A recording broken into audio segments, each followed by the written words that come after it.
Salut à tous, c'est Atom et aujourd'hui on se retrouve pour un nouveau tutoriel sur la chaîne Atom School. Alors aujourd'hui, je vais te montrer comment faire un rendu comme ça avec le logiciel Cinema 4D et le moteur de rendu Octane. Alors on va couvrir comment faire les textures de la montagne ainsi que de rajouter de l'atmosphère et plein d'autres petits tips pour donner une impression de grandeur à votre environnement. Alors c'est parti, commençons tout de suite. Donc nous sommes dans Cinema 4D.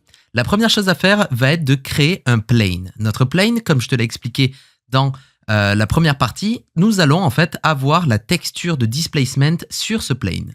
Alors déjà, à quelle échelle faire ce plane?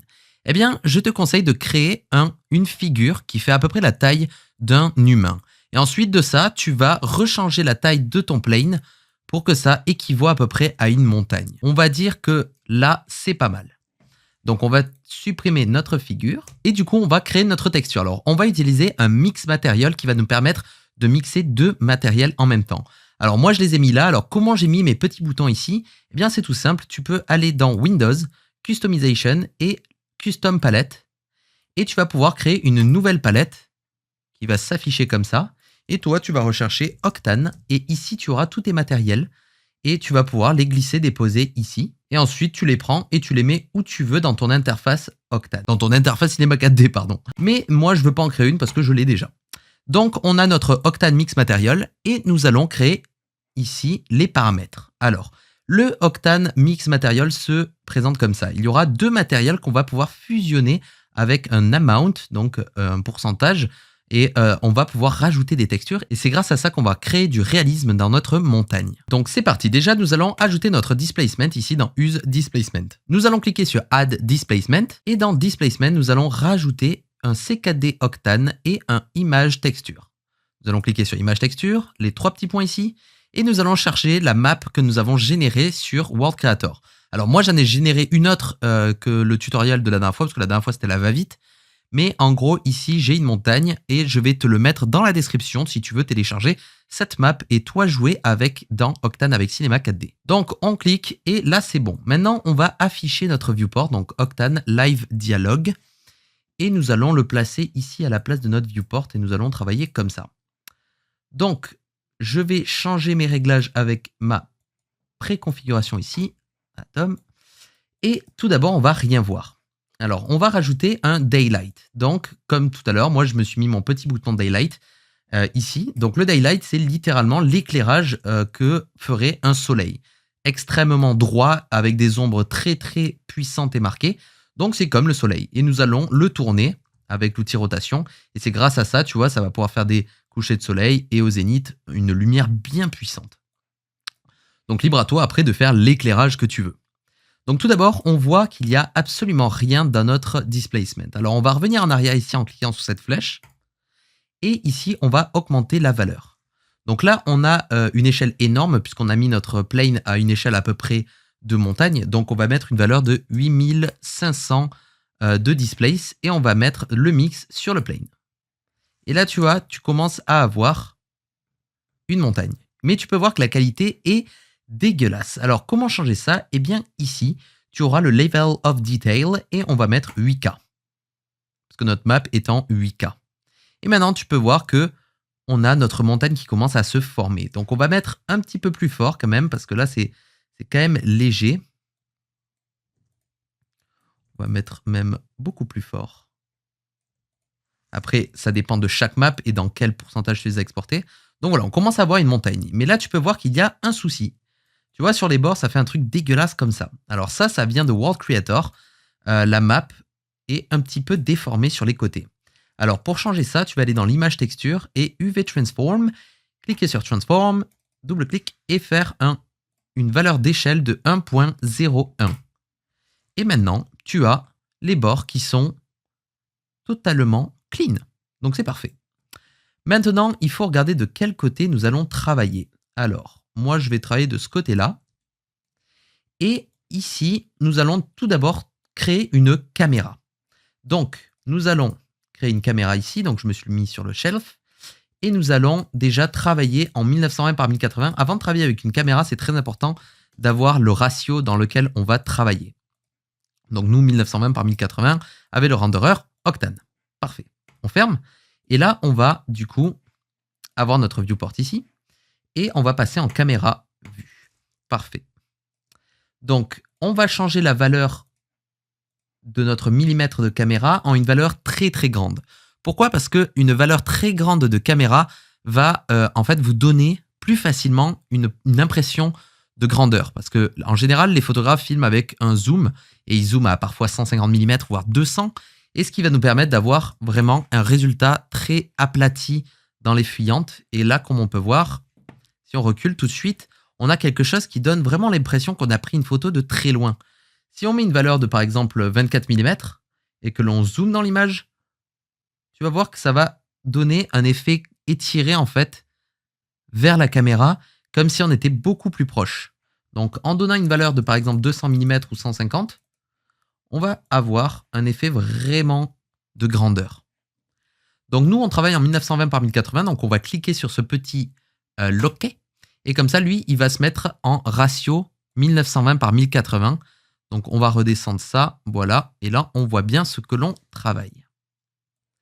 Donc ce qu'on va faire, c'est que déjà, on va changer l'orientation et voir comment travailler. Hop, donc nous, on va se mettre, on va dire, comme ça.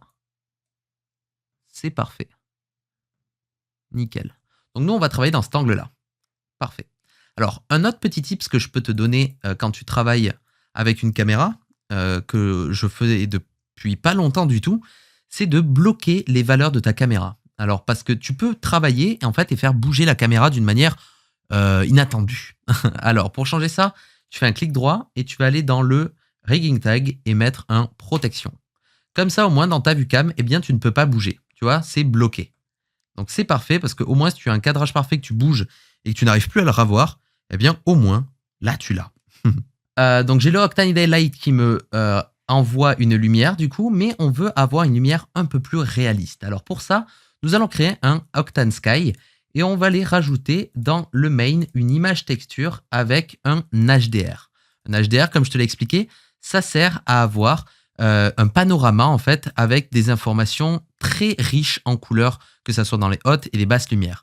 Donc moi j'ai des packs de HDRI et on va en choisir un. Ce que je te conseille, c'est que tu peux aller sur le site No Emotion HDR qui contient un grand nombre de panoramas complètement gratuits.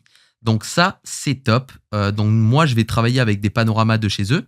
Donc on va le faire en même temps.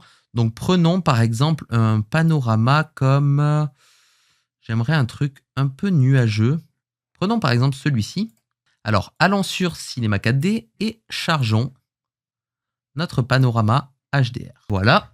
Alors, on attend que ça charge, mais tu vas rien voir tout d'abord. Pourquoi? Eh bien, parce que dans le Octane Sky, enfin dans le Octane Daylight, pardon, il faut que tu cliques sur ce petit icône de soleil et que tu cliques sur Mix Sky Texture. Et là, en fait, il va supprimer l'espèce de ciel bleu qu'il a créé lui par défaut et il va le remplacer par ton panorama HDR. Ensuite, ce que vous pouvez faire, c'est cliquer sur le Image Texture et augmenter le Power à par exemple 6 et ensuite augmenter le Gamma. Pourquoi faire ça? Eh bien, ça va créer du contraste et beaucoup plus d'intensité dans les lumières. Donc là, on peut voir que l'image est extrêmement bleue. Donc, on va essayer de descendre ça. Voilà, à peu près comme ça peut être pas mal. Donc voilà, tu sais maintenant comment avoir un ciel et un éclairage réaliste. Ensuite, ce que tu peux faire, c'est aussi jouer avec le highlight compression et le mettre à 0,5. Tu vois que déjà, ça change quelque chose. On a des zones extrêmement cramées. Mais si on met à 0,5, on va récupérer en fait du détail ici. Donc maintenant, commençons par texturer notre montagne. Alors pour ça, on va retourner dans notre Octane Mix, que tu peux voir ici. Et je vais te parler de quelque chose qui s'appelle le Node Editor. Le Node Editor, c'est ça. C'est littéralement des textures. Donc là, tu peux le voir qu'on retrouve notre displacement de tout à l'heure. Donc là, il y a le displace, là où on règle notre texture. Là, ici, il y a notre image, donc c'est l'image qu'on a chargée. Et là, on a le transform qui nous a servi à changer la taille de notre texture. Là, déjà, on va commencer à créer notre texture donc de montagne. Alors, comment faire? Eh bien, nous allons commencer déjà par vous montrer comment marche du coup le mix matériel. Alors, je vais faire une copie de 2 Octane matériel que j'ai glissé à partir d'ici. Et on va changer la couleur du premier. On va mettre une couleur qui frappe à l'œil, un rouge. Et on va mettre une autre couleur pour le deuxième, un bleu. Donc, nous allons mettre, grâce au petit cercle jaune ici, le rouge dans le matériel 1 et le bleu dans le matériel 2. Et comme tu peux voir, ça va me créer en fait une moitié entre le rouge et le bleu, donc du violet. Parce que nous avons un float material. Un float texture, pardon, c'est soit une valeur à 0 et c'est bleu, soit une valeur à 1 et c'est rouge. Et du coup, si on met 0,5, eh bien ça nous fait en fait une valeur entre les deux. Donc nous, on veut pas ça. Donc on va supprimer et nous allons rajouter un truc qui s'appelle un fall off. Donc le fall off est ici et nous allons le mettre là. Alors le fall off, qu'est-ce que c'est? Eh bien, un fall off, c'est exactement un dégradé en fait entre les trois axes de 3D, donc le X, le Y et le Z. Donc, on les retrouve ici, le fall off direction, donc 0, 1, 0. Mais nous, on veut en fait qu'il y ait de la neige dans notre montagne. Et la neige, en fait, ça tombe sur notre géométrie et ça tombe du coup et il faut qu'il n'y en ait que sur le dessus. Alors pour ça, nous allons changer le mode de normal versus array à normal versus vector 90 degrés. Et ici, dans le fall off direction, on va mettre une valeur de 0, 1 et 1. Voilà. Donc là, on peut voir que ça fait absolument rien. Alors, on va changer un petit peu les paramètres ici. Et là, tu peux voir qu'on commence à avoir quelque chose d'intéressant. Mais il y a quelque chose que je remarque, c'est que ce n'est pas assez marqué. Alors, comment marquer un petit peu plus cet aspect, en fait, roche et neige? Eh bien, tu peux aller dans le gradient et rajouter un gradient ici. Et en fait, cette valeur de fall off, elle se transforme en noir et blanc dans le logiciel. Et en fait, le gradient va nous permettre, comme un niveau ou une courbe, de avoir plus de contraste dans notre texture. Et quand on fait ça, tu peux voir qu'il y a plus d'informations qui commencent à apparaître. Donc, c'est exactement en fait ce qu'on voulait. On veut que, du coup, on ait cette impression en fait de neige. Et là, en clampant les valeurs, on appelle ça clamper, eh bien, on va pouvoir gérer un petit peu mieux, du coup, l'endroit où il y a de la neige. Donc là, avec ce paramètre-là, on va pouvoir gérer un petit peu plus là où se trouve la neige, ici aussi, tu vois. Et tu peux changer, en fait, d'angle et les avoir où tu veux. Je pense même qu'on va travailler avec l'angle 0, 1, 0. Comme ça, tu vois que ici, on a de la neige là, là, là et là. Mais les endroits où c'est pas exposé la neige, eh bien, ça devient rouge. Donc, comme tu peux le voir, notre matériel bleu est l'endroit où on veut qu'il y ait de la neige. Alors, pour changer ça, on va aller supprimer ça. Et là, tout de suite, on a quelque chose de blanc. Donc, on pourrait faire ça. On pourrait avoir cet aspect blanc et neige. Mais moi, je te conseille d'utiliser ce qu'on appelle... Non, c'est un logiciel qui s'appelle Quixel Bridge. Quixel Bridge, c'est un logiciel qui va te permettre de charger des textures qu'il y a sur le site Quixel Megascan. Et en gros, on va pouvoir avoir accès à 11 501 assets. Et ça, c'est incroyable. Alors nous, on va faire une recherche appelée Snow. Donc, Quixel marche avec un abonnement. Donc, il faut être abonné pour avoir toutes ces textures. Il faut payer, par exemple, je crois que c'est 2 crédits par texture. Et du coup, tu peux t'abonner et avoir différents crédits. Donc là, tu vois, j'ai une texture que j'ai téléchargée qui s'appelle Fresh Snow. Et en gros, l'avantage de Quixel Bridge, c'est que quand on va faire Export, lui, automatiquement, il va aller se caler ici dans Octane et va nous permettre d'avoir en fait un matériel déjà préconfiguré pour Octane, comme tu peux le voir ici. Ensuite, on a juste à le prendre et le glisser dans notre matériel. Et là, bam, on a notre texture de neige et on peut la coller ici. C'est parfait. Autre chose que je te conseille, c'est de changer le mode de matériel ici du matériel qu'on a importé de Quixel et de le changer de Universal à Glossy. Pourquoi? Tout simplement parce que le Universal est un petit peu mal géré. Donc, travailler en Glossy marche beaucoup mieux. Et du coup, on va faire exactement pareil pour la valeur de neige. Enfin, de roche, pardon, parce que la neige, on vient déjà de le faire. Je commence à perdre la tête. Ok, donc maintenant, on va faire la roche. Donc, on va supprimer ce matériel ici rouge. D'ailleurs, là, ça nous fait quelque chose de purement neige. Donc, tu peux le rendre comme ça si tu veux un truc épuré un peu, ça fait stylé. Mais nous, on va changer ça. Alors, on va retourner dans Quixel Bridge, ici. Tac. Quixel Bridge. Et on va rechercher un matériel en fait de roche. Alors, ce que je te conseille aussi, c'est que tu peux aller dans... Donc, tu vas aller dans les surfaces et ici, tu vas pouvoir rechercher Rocks. Et là, tu les as par catégorie. Donc, tu as par exemple Cliff. Et là, on va pouvoir charger plein de textures. Donc, prenons par exemple celle-ci, le Riff Rockcliffe Layer Red, qui est gratuit aussi normalement, donc tu peux le télécharger ici. Et on va faire Export. Donc tu as des textures gratuites, mais des textures payantes. Donc tu peux totalement faire une image de A à Z juste avec quelque chose de gratuit. C'est juste que tu n'auras pas le choix entre toutes ces textures-là, qui sont toutes magnifiques, il faut se le dire. Maintenant, on va importer notre Cliff. Donc tu vois, ça commence à devenir chargé, on commence à voir énormément de choses, mais t'inquiète pas, c'est vraiment logique au final. J'avais très peur aussi d'utiliser du nodal, parce que je suis pas quelqu'un de nodal moi, mais crois-moi, ça se prend très vite en main, et quand tu as la logique, ça va vite. Donc on le place en mode glossy, et on va le placer dans le matériel 1. Bam, et voilà, là on commence déjà à avoir quelque chose de très très sympathique. Ensuite, ce que tu peux changer, ça va être la projection de nos textures. Pourquoi? Parce que si on regarde bien attentivement, notre rocheuse est étirée. En fait, la texture de notre roche est étirée. Alors, pour changer ça, nous allons rajouter une projection. Donc, on va cliquer sur NDMap et on va cliquer sur projection. Ensuite, dans le texture projection, nous allons changer le texture projection en box. Et on va caler ce truc de projection, ce node de projection, partout, là où il y a marqué projection dans notre texture. Dans nos textures, pardon. Ici. Ici. Et là. Donc comme tu peux le voir, maintenant notre texture est extrêmement petite.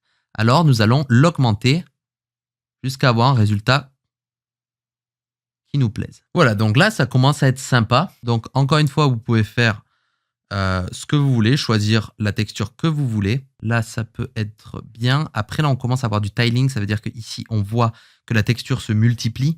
Donc ça, ce n'est pas ouf. Donc ce que l'on peut faire, c'est qu'on peut soit changer de texture, soit nous pouvons faire quelque chose de très intéressant.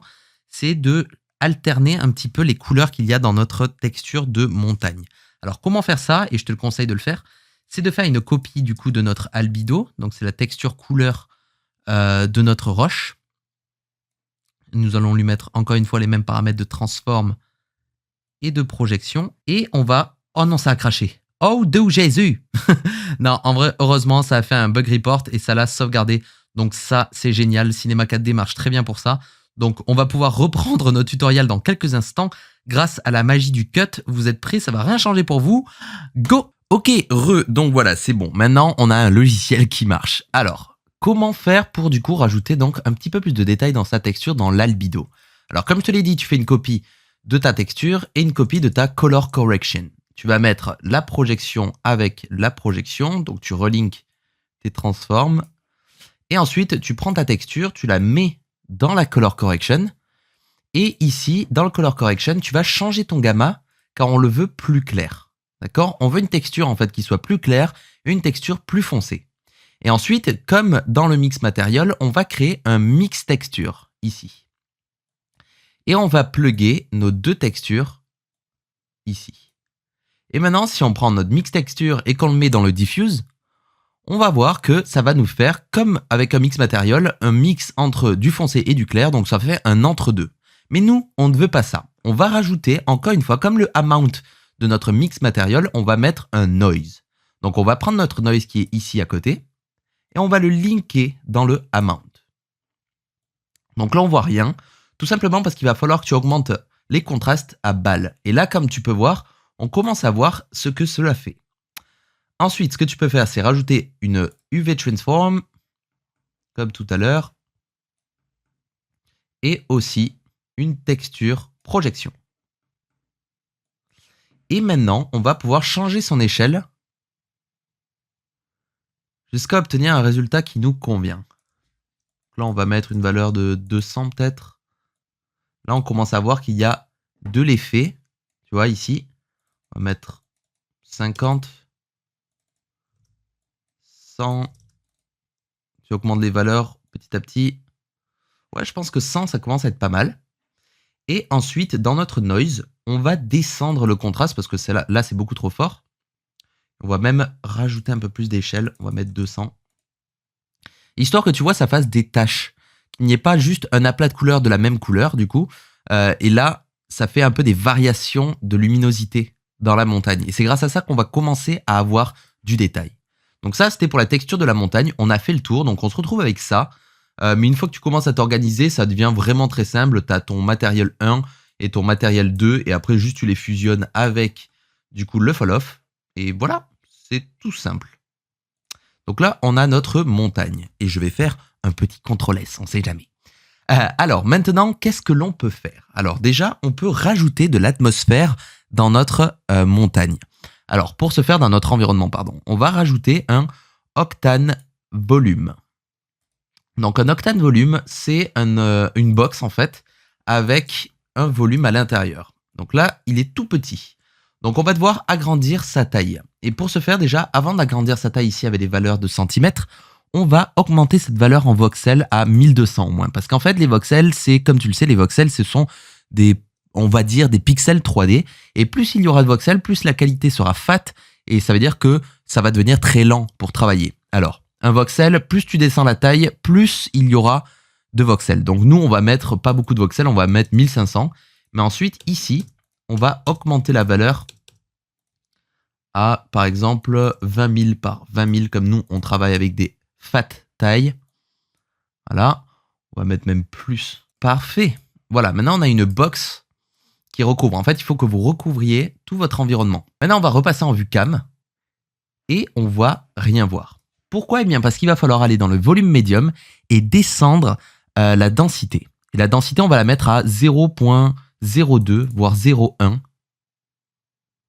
Et ensuite, on va mettre l'absorption en blanc. Alors, l'absorption, c'est quoi? L'absorption, c'est à quel point le brouillard va laisser passer de la lumière. Blanc, ça va laisser passer énormément de lumière. Et noir, ça va bloquer. Ça marche en quelque sorte comme un alpha. Donc là, on commence à voir qu'il y a de la brume. Et ça, c'est cool. Et ensuite, on va pouvoir gérer aussi le scattering. Alors, le scattering se trouve dans le volume médium. Et ici, dans la branche scattering, il y aura le scattering phase. Alors, le scattering phase, c'est tout simplement là où va agir le brouillard. Donc nous, on va mettre à droite parce que le brouillard, en fait, va être moins visible dans les endroits où il n'y a pas beaucoup de lumière, mais dans les endroits où il y a de la lumière, il va y en avoir. Et à l'inverse, quand on va aller à gauche, ça va être un brouillard un peu plus ambiant et uniforme. Nous, on va se mettre sur la droite pour avoir du coup cette zone ciblée. Ensuite, ce que tu peux faire, c'est aller dans les paramètres centraux de ton Octane Volume et aller dans le Edge Feather et augmenter à 1. Comme ça, en fait, ça va pas faire une box avec des angles sharp dans l'opacité de la fumée, enfin du brouillard. Ça va être un dégradé, ça va être beaucoup plus réaliste. Ensuite, imaginons tu veux travailler hors de ta vue cam et tu vois, il y a ça. Et c'est plutôt gênant, tu ne trouves pas? Alors, si tu veux enlever ça, tu peux enlever ici la visibilité dans le viewport et au moins ça disparaît, mais c'est toujours dans le rendu. Donc, je te conseille de faire ça parce que du coup, c'est plus facile ensuite de travailler. Ensuite, je vais t'expliquer quelque chose qui, dans ce contexte-là, ne marche pas parce qu'à cette altitude-là, il y a pas trop d'arbres, mais je vais te montrer comment rajouter des arbres sur ta montagne. Alors, on va désactiver le volume parce que là, on n'en a pas besoin. D'ailleurs, en plus de ça, on va baisser son intensité encore plus. On va mettre 0,05, la moitié. Donc là, on commence à avoir quelque chose d'honorable, mais on va masquer sa visibilité ici en faisant le petit uncheck. Donc, comment rajouter des arbres? Alors, déjà, moi, j'utilise un plugin qui s'appelle Forester, qui est incroyable. C'est parfait pour faire des arbres en mode procédural. Et du coup, ici, tu auras déjà une librairie d'arbres. Et ici, il y en aura plein. Mais nous, on va utiliser des sapins. C'est parfait.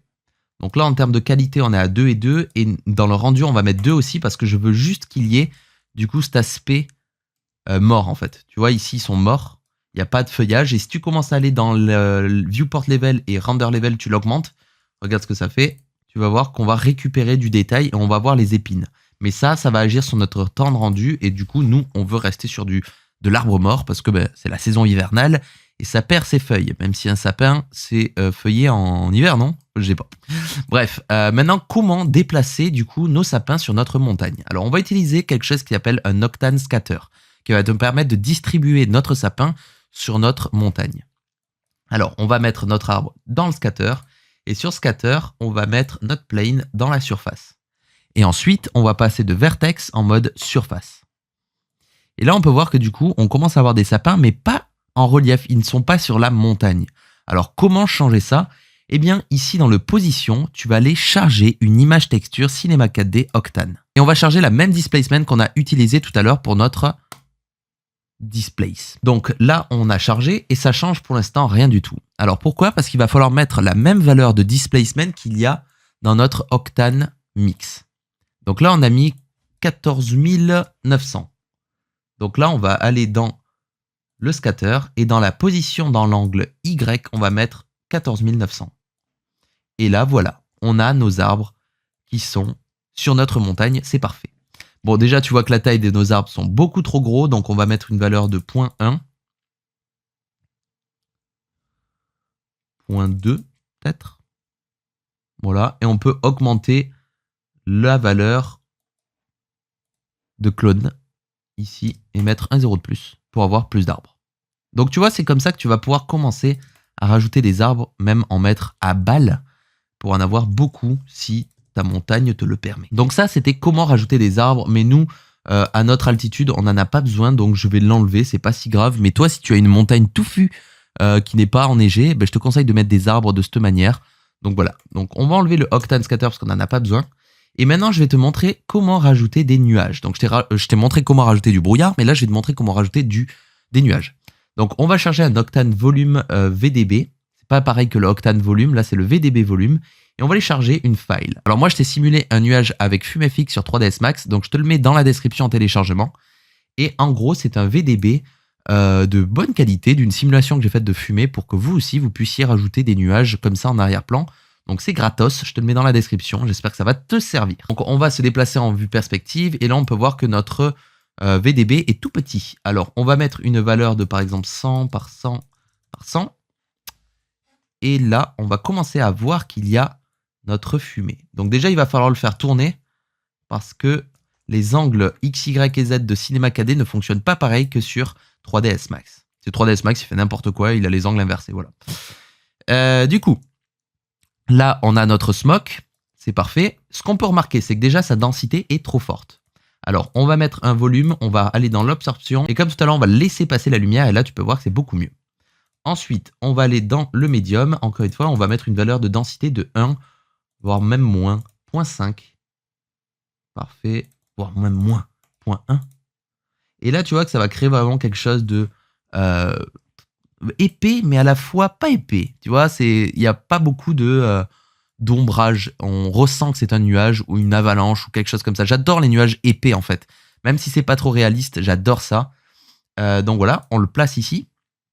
Et là, on voit qu'on commence à récupérer sur la gauche des petites informations. Donc ça, c'est très bien à laisser dans l'environnement.